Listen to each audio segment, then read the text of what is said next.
Bonjour, dans ce tutoriel, je vais vous montrer comment faire en sorte que l'ensemble des éléments d'une boîte d'icônes soit cliquable et vous envoie vers une autre section de votre page, une autre page de votre site, voire même vers une page externe à votre site. Donc en fait, le but du jeu, c'est d'arriver à faire comme ceci, où on a donc à la fois l'icône, le titre de la boîte d'icônes et le texte de la boîte d'icônes qui soit cliquable. Alors par défaut, lorsque vous mettez une boîte d'icônes grâce à Elementor sur votre site WordPress, vous n'avez aucun lien. Donc vous avez une icône qui n'est pas cliquable, un titre qui n'est pas cliquable et du texte qui n'est pas cliquable. Lorsque vous saisissez donc une URL pour relier votre boîte d'icônes à une page, donc là en exemple c'est une page externe, ce que j'ai ici, donc ça nous donne à la fois l'icône et le titre qui sont cliquables, mais le texte ne l'est pas.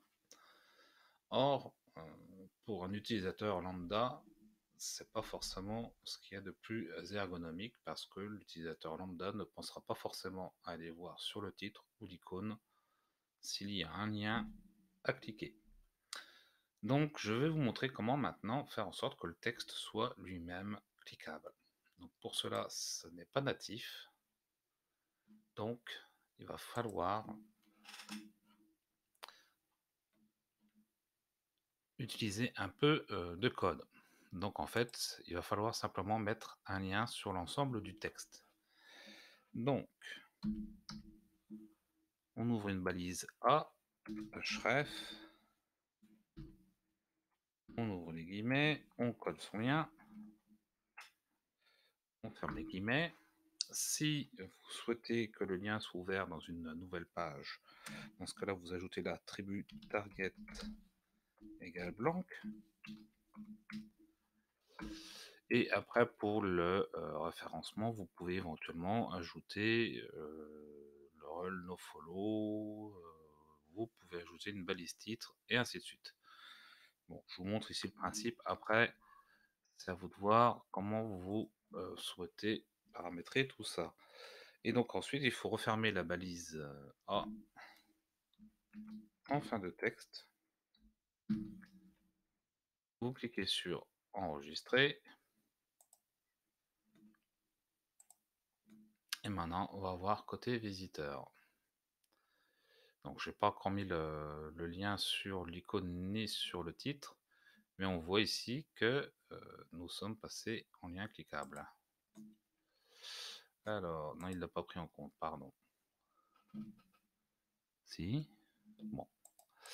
Allez, je remets mon lien pour que ça soit cliquable au niveau de l'icône et du titre. Et surtout, ici, je viens mettre, donc ouvrir dans une nouvelle fenêtre, l'équivalent donc de target blank. J'enregistre ma page. Et donc maintenant, on a l'icône qui est cliquable, le titre, mais également le texte.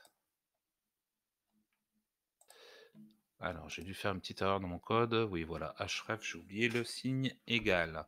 Donc si ça ne fonctionne pas, c'est qu'il manque quelque chose. Donc on va enregistrer. Hop. Et on va vérifier maintenant. Oui, vous voyez, maintenant c'est cliquable. Et on le voit bien sur mon nouveau site, sur mon site, pardon, dans une nouvelle fenêtre. Voilà, donc on arrive au même résultat qu'ici. Alors, le souci de cette solution-là, c'est que forcément, il faut faire un petit peu de code. Bon, c'est pas bien compliqué, mais c'est vrai que si vous avez plusieurs boîtes d'icônes, c'est pas forcément très plaisant. Et surtout, on a ici, vous voyez que l'arrière-plan n'est pas cliquable. Donc, l'idéal, c'est d'arriver à quelque chose de totalement cliquable.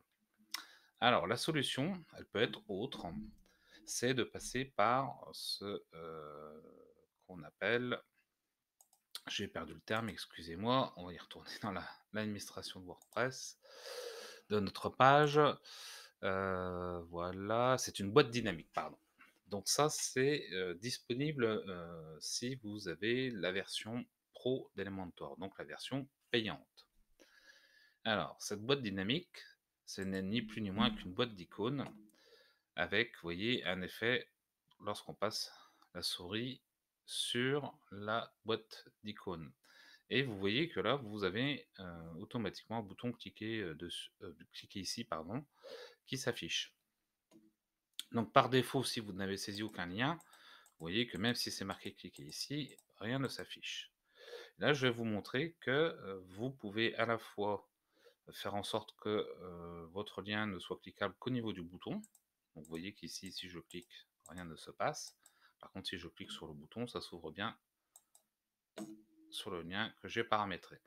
Et là, vous pouvez aussi faire en sorte que tout soit cliquable, donc y compris l'arrière-plan de votre boîte dynamique. Donc passons côté administration, et donc je vais paramétrer ma première boîte qui n'a aucun lien.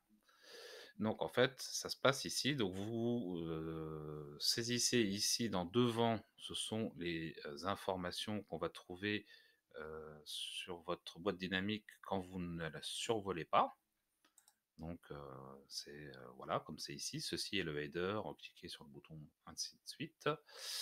Et derrière, ça va être ce qu'on trouve une fois qu'on survole notre boîte dynamique. Donc là, vous avez la possibilité bien sûr de modifier donc le type d'élément graphique, soit aucun, une image ou une icône. Vous avez la possibilité de modifier l'icône, vous avez la possibilité de changer la disposition empilée ou encadrée, donc de changer le titre, bien sûr, de changer votre texte. Et ensuite, si on passe à derrière, on va retrouver donc notre titre et notre description. Et là, vous avez la possibilité donc de paramétrer le texte du bouton. Je vais mettre bouton par exemple, pour voir qu'on peut bien changer. Et là, on peut mettre le lien. Et donc dans le lien, vous avez la possibilité une nouvelle fois de paramétrer le fait que ça s'ouvre dans une nouvelle fenêtre ou non, et éventuellement ajouter l'attribut nofollow pour le référencement, si vous souhaitez que les moteurs de recherche ne suivent pas le lien. Et là, vous avez une petite option qui vous permet de sélectionner si on clique sur le bouton uniquement ou pas. Et donc en fait, si c'est le bouton uniquement, comme je le paramètre ici, donc je clique sur enregistrer. Voilà, donc vous voyez que ici on peut cliquer tant qu'on veut, c'est pas cliquable, et par contre notre bouton fonctionne bien. Et si maintenant je modifie le réglage, toute la boîte, on va voir le même réglage que notre module tout à fait à droite, c'est-à-dire que tout l'ensemble de la boîte est cliquable. Voilà, j'en ai maintenant terminé avec ce tutoriel vidéo que je vous invite à liker et à partager sur les réseaux sociaux. Et avant de vous quitter, je me permets de vous rappeler que si je peux me permettre de vous offrir un certain nombre de tutoriels vidéo gratuits sur l'utilisation de WordPress, d'OceanWP et d'Elementor, c'est grâce au lien d'affiliation qui me rémunère lorsque vous achetez vos hébergements, vos thèmes ou vos extensions en passant par mes liens affiliés. Et donc parmi ces liens affiliés, vous allez retrouver donc dans les descriptions de mes vidéos, euh, vous allez trouver donc notamment O2Switch, qui est un hébergeur 100% français chez qui je suis client depuis plusieurs années et je suis un client pleinement satisfait. Donc je vous les recommande chaudement, d'autant que pour 5 € hors taxe par mois, vous pouvez héberger de nombreux sites et vous bénéficiez d'un nom de domaine à vie.